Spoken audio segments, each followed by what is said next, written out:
It's more about networking in a group that you're going to join. We actually join a group, you're in that group where you build relationships over time that maybe meets weekly or every other week or every month.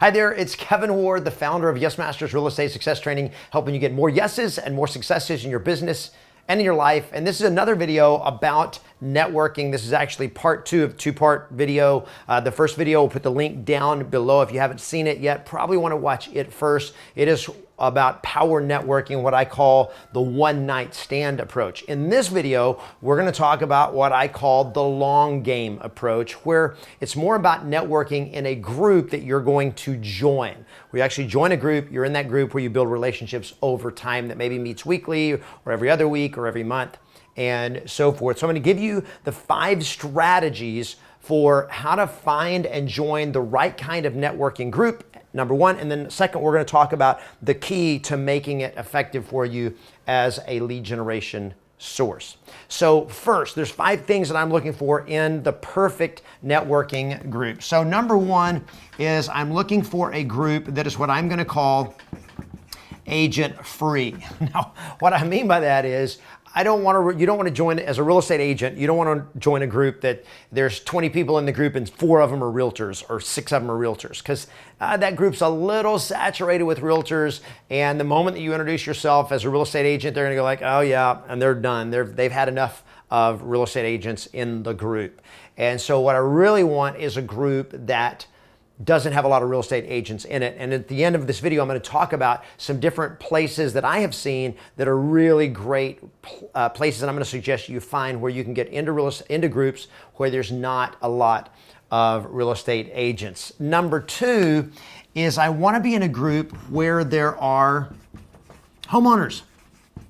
I want a group where there's people that have money, people that own real estate. Now, this is assuming you're in residential real estate, but if you're doing it for lead generation, if you're networking for lead generation, I want to be in a group where there's people that can actually be a source of leads and be a source of business.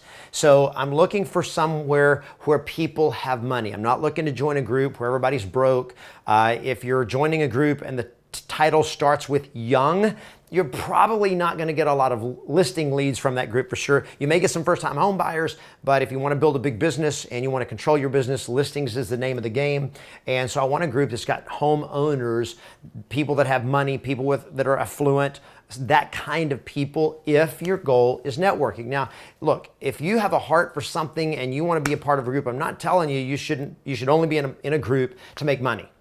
It's not what we're saying here. But if you're in it to make money, if you're there to find business, and that's part of the motivation, and it may not be the only motivation, but it's part of it, then make sure you're in a place where you're actually going to get the goal that you set, the outcome that you want, and that is you're going to get business from it, and there's a better chance in one that has homeowners in it. The third thing I'm looking for is I want a group that meets, we'll just say regularly.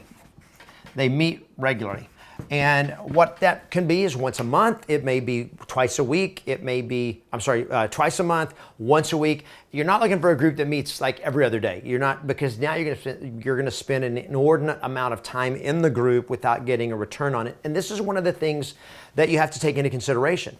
And that is, am I going to get the return on investment for the amount of time that I'm investing in the group? And so, but I want it to meet regularly enough that I have time to engage with people, to meet people, and so forth. So meets regularly, but doesn't take so much of my time that it really becomes a drain on the time, which also then leads to the 4th thing that I'm looking for in a group. And that is, you really want a group that is larger rather than, I can't spell larger, but it is larger. A larger group, not a small group. And when I talk about larger, how big is larger? I don't know, but I would say if you can find a group that is 20 or more people, especially if it's one that meets every week or something like that. If it meets every week, I want to be in a group that's got at least 30, 40, 50, 100, 200 people in it. Now, if you're in a smaller community, these groups may be harder to find, but a larger group just gives you a bigger pool of relationships that gives you a greater odds for getting referrals from that group. So if you're joining a networking group, and so let's just kind of play this out here. If you're joining a business networking group like BNI is a very well-known, nationally recognized networking group here in the US, BNI, Business Networking International. So I guess it's beyond just the US, it's international. It's a group that meets, typically they meet every week, and they meet for the purpose of networking for business. That's the purpose of it. So does it match this criteria? Well, one, is it agent-free? Most networking groups, or business networking groups, they tend to limit it to one person in each profession. So they can only be one doctor, one attorney, one insurance agent, one realtor, one veterinarian, one dentist. You know, they narrow it down where there can only be one person in each profession. So a BNI network group would definitely meet the agent-free thing. Homeowners, does it have people that actually own homes and that actually know people that own homes? Well, I would hope that a Business Networking International group would do that. Meets regularly? Yes, they meet regularly. They're scheduled and structured for that. Is it a larger group? Now, here's one of the things you got to look at. If they're a brand new group and they've got 5 people and they're trying to grow, I'm going to warn you about joining groups that are trying to grow. And if you go to their meeting or you go to a couple meetings and they keep talking about we need more members and we need to grow, what they're telling you is that's what they're focused on, and that tells you they probably aren't growing, and that's probably not a group you want to be in. If you're joining a group, a startup group, it is going to be a long, painful road. I'd rather go into a group where the people are already there and I'm just going in and building the relationships. It's way easier to do that, so a larger group is better than a smaller group. The fifth element that I'm looking for is I'm looking for something of interest. And that is, if you're going to go to this meeting, it's got to be something you're interested in, that you actually enjoy, because if you hate it, you're either not going to go, or when you go, you're going to look like you hate it. Yeah, that kind of leaks, right? So it's got to be something that you're interested in. Now, the cool thing is, it doesn't have to be a business networking group. It can be a country club. So let's just talk now about what are the kind of groups that you can find and that you can join to do this. So let me first give you a great resource. I think if you're looking and going like, I need the perfect group to join, where do I find that? I think one of the best places to go is to a website, meetup.com. Meetup.com. If you're not familiar with it, just go to meetup.com, and they have in your community all the kinds of groups that meet regularly, small, big, all kinds of interests, and look through there and find a group that you want that matches all these criteria.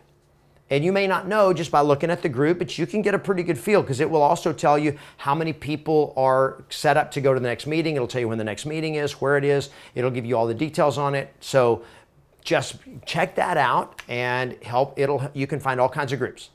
Okay? So it's a great place to go. Now, what are some kind of groups that I can look for that'll be great for me? So one, things like country clubs, chambers of commerce, networking groups, yacht clubs. If you're close to the beach, or any kind of affinity group club, it may be a tennis club, it can be an athletic club, and so forth. Here's some of the things you got to look for. Is it a group that actually meets regularly? So if you're in for example, if you're in a yacht club, as let's say, does that yacht club is it just people get on boats and go racing?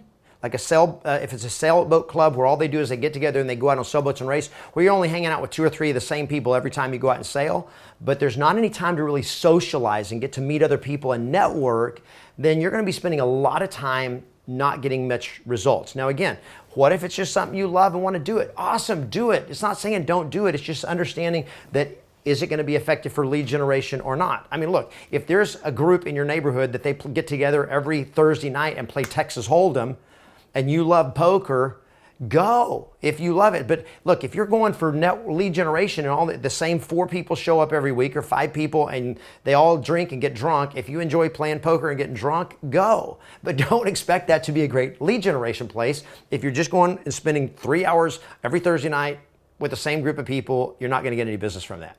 So understand, we're talking about networking as a lead generation strategy. So just be clear on what kind of group will get you that kind of the result that you want. And when you put all that together and focus on it and just measure all that, you may have to visit some different organizations. Foundations are a great, volunteer organizations can be a great place. Again, just make sure they match the criteria. I was talking to one of my coaching members that is a member of a hospital foundation that has over 200 members. They meet I think they meet every month, and there's 200 people in it. And these are business leaders, they're community organizers, they're people that have money, and that kind of a group is a great group. And I'll tell you, one of my favorites that I've had, my experience has been civic organizations. I don't think I mentioned that. Civic organizations is another great group to be involved in. Again, is it saturated with realtors or not? You've got to look at all of this. Is it a small group or is it a good sized group? Toastmasters was one that I found that I love. Toastmasters. And Toastmasters has a lot of advantages for you. One, you will learn how to communicate better. You want to become a better speaker, whether you're speaking to one person in a prospecting conversation or a listing presentation, Toastmasters will make you better as a communicator. So it's a really great place to help you do that.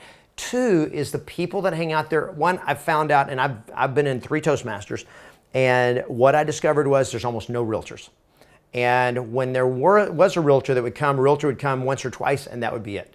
Apparently, realtors just don't really get into that stuff. And so I'm like, this is cool. Because what I found was there was a lot of community leaders, people with influence, they were business owners, and they were growth-minded people. So they were people who were in businesses where communication skill mattered. Well, in America, people that are in jobs and positions where communication skills matter tend to make a lot of money.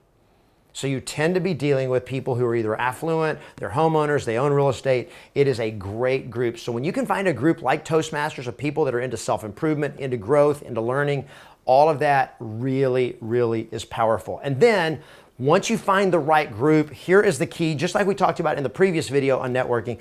And the key to being powerful with it is learn to be a giver in the group, where it's not what can the group do for me. Ask not what the group can do for you. Ask what you can do for the people in the group. And when you're a giver, not a taker, you're going to receive a ton of opportunities. You're going to receive referrals. You're going to receive business because you're focused on what I can do to add value to others. And look, when people are looking for a good real estate agent, they're not looking for somebody to pay a bunch of money to. They're looking for somebody that can add value to them in their transaction, that can help them make their move smoother and better than without a real estate agent. So they're not looking for a taker. They're looking for a giver. They're looking for somebody that can contribute to their life in this transaction and the transition of buying and selling real estate. So be a giver. And when you do that and you find the right group and you be the right person in that group, it is a great place to get business over the long term. And once you're doing that, don't be afraid. Don't be a secret agent. Let them know what you do. Let them know you do real estate, but do it from a position of what can I do to help you? What can I do to help your business?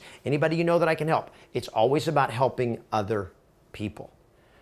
If you've got some ideas or strategies or comments or thoughts or questions about networking that you'd like to share, please share them in the comments down below. If you've liked this video, give it a thumbs up, subscribe to my channel if you haven't done that, and get out there, connect with people, build relationships, and always expect yes.